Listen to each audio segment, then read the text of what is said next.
హరహర మహాదేవ. ఈ వీడియోలో శ్రావణ సోమవారాల వ్రత విశిష్టత, ధర్మ సందేహాల గురించి సిరీస్ లో ఈరోజు మనం పార్ట్ 4లో ఉన్నాం. ఈ వీడియోలో మహిళలు ఈ వ్రతం చేయవచ్చా, ఋతుకాలంలో ఇలా చేయాలి, సోమవారం మిస్ అయితే వ్రత భంగం కలుగుతుందా అనే విషయాల గురించి ఈ వీడియోలో తెలుసుకుందాం.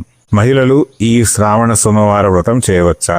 ఖచ్చితంగా చేయవచ్చు. పురాణాల ప్రకారం పార్వతీదేవి పరమేశ్వరుని పొందడం కోసం ఘోరమైనటువంటి తపస్సు చేసి పరమేశ్వరుని పొందింది.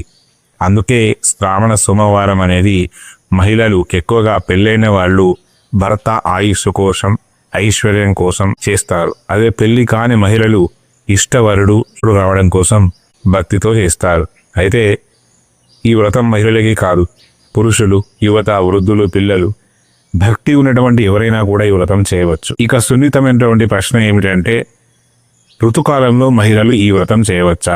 ఇది మన పెద్దలు చెప్పిన ప్రకారంగా ఋతుకాలంలో మహిళలు పూజా పునస్కారాలకు దూరంగా ఉండాలని చెప్తారు.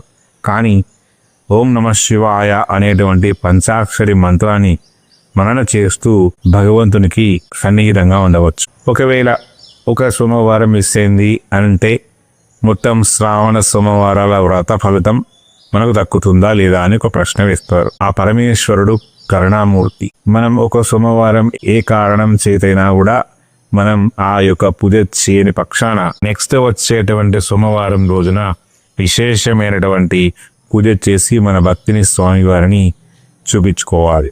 తద్వారా వ్రత ఫలితం ఎలాంటి ఇబ్బంది కూడా ఉండకూడదు. వ్రత ఫలితం తప్పకుండా 100% దక్కుతుంది. అయితే ఈ శ్రావణ సోమవారాలు అంటే మొత్తం శ్రావణ మాసం కూడా కొన్ని ముఖ్యమైనటువంటి పనులు చేయకూడదు అని చెప్పేసి శాస్త్రం పెద్దలు చెప్తూ ఉంటారు. అవి కొంచెం తెలుసుకున్నాం. ఎవరిని కూడా ఈ శ్రావణ మాసంలో కఠినంగా మాట్లాడకూడదు. ఎవరితోటి కూడా అసత్యం చెప్పవద్దు. కోపాన్ని అదుపులో ఉంచుకోవాలి. మద్యం, మాంసాహారానికి పూర్తిగా దూరంగా ఉండాలి. రోజంతా సాధ్యమైనంత వరకు శివనామ స్మరణ చేస్తూ ఉండాలి. ఉపవాసం అంటే మనం పస్తులు ఉండడమే కాదు, భగవంతునికి దగ్గరగా ఉండడం కూడా. ఇప్పటి వరకు శ్రావణ సోమవారం యొక్క విశిష్టత మరియు పూజా విధానము, బిల్వపత్రం మహిమ, ధర్మ సందేహాలను తెలుసుకున్నాం కదా.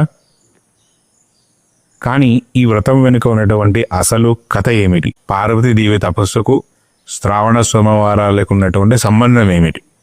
ఈ వ్రతం ఆచరిస్తే శాస్త్రం చెప్పినటువంటి ఫలితాలు ఏమిటి? ఈ సిరీస్లో విధంగా చివరి భాగంగా అంటే పార్ట్ 5లో ఆసక్తికరమైనటువంటి విషయాలు తెలుసుకోబోతూ ఉన్నాం.